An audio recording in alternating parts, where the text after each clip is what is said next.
Students இப்போ வந்து 5th some தான் பார்க்க போகிறோம். இதில் பாருங்கள், a birthday party is arranged in a 3rd floor of hotel. சரி, பர்த்டே பார்ட்டி நடக்குது, 3வது ஃப்ளோரை அரேஞ்ச் பண்ணுறாங்க. Okay, 120 people take 8 trips in the lift go to the party hall. அதாவது கீழிருந்து மேலே லிஃப்ட் பண்ணிட்டு போகணும். 120 people வந்து மேலே போகிறதுக்கு 8 ட்ரிப் அடிச்சிருக்காங்க. Right, if 12 trips are made, how many people would have attend the party? அதாவது சப்போஸ் 12 ட்ரிப் அடிச்சிருந்தாங்கன்னா எவ்வளோ பீப்புள் வந்திருப்பாங்கன்னு சொல்லி கேட்டிருக்காங்க. அவ்வளோதாங்க. சரி, ரைட். இப்போ கிவன் போட்டு நம்ம கொடுத்துருக்கிற டேட்டாவை நம்ம என்னவா மாற்றிக்கணும்? டேபிளாக மாற்றிக்கணும். சரி, இப்போ எதை கண்டுபிடிக்கணும்? நம்பர் ஆஃப் பீப்புள், அதை வந்து எக்ஸ்னும், நம்பர் ஆஃப் ட்ரிப்ஸை வந்து ஒய்ன்னு எடுத்துக்கலாம். Number of trips. இந்த கொஸ்டின் நம்ம கிராஃபிக்கலாகவும் சால்வ் பண்ணலாம், பட் நம்ம வந்து அது அவசியம் கிடையாது. சரியா?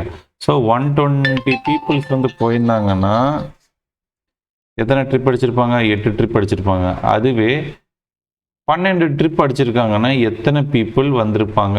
அதாவது கொஸ்டின் மார்க் கேட்டிருக்காங்க. ரைட், கிளியரா? ரைட். இப்போ பாருங்க, நம்பர் ஆஃப் பீப்புள் இன்க்ரீஸ் ஆனாங்கன்னா ட்ரிப் எப்படி இருக்கும்? நம்பர் ஆஃப் பீப்புள் இன்க்ரீஸ் ஆனால் நம்பர் ஆஃப் ட்ரிப் எப்படி தான் இருக்கும்? ட்ரிப்ஸ் அதுவும் இன்க்ரீஸ் ஆகும். therefore there are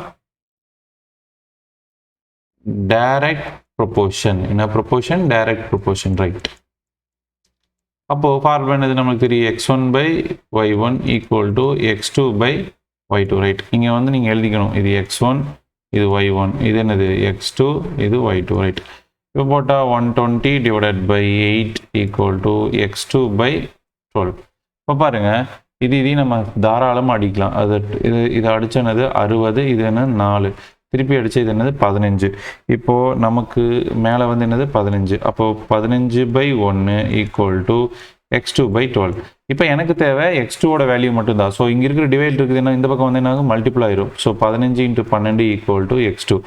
15ஐயும் 12ஐயும் மல்டிபிள் பண்ணால் என்ன வரும்? நம்ம என்ன பண்ணணும்? செக் பண்ணணும். 150, 180 வரும். Okay, right. இப்போ 180 equal to x2. That's all.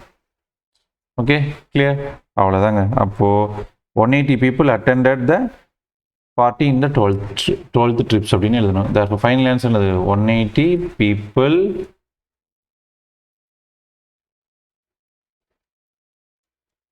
attend the party in 12 trips. அவ்வளோதாங்க, இதோட ஆன்சர் முடிஞ்சு. ஸோ அவ்வளோதான், ரொம்ப சிம்பிள், போட்டு கன்ஃபியூஸ் பண்ணிக்க வேண்டாம்.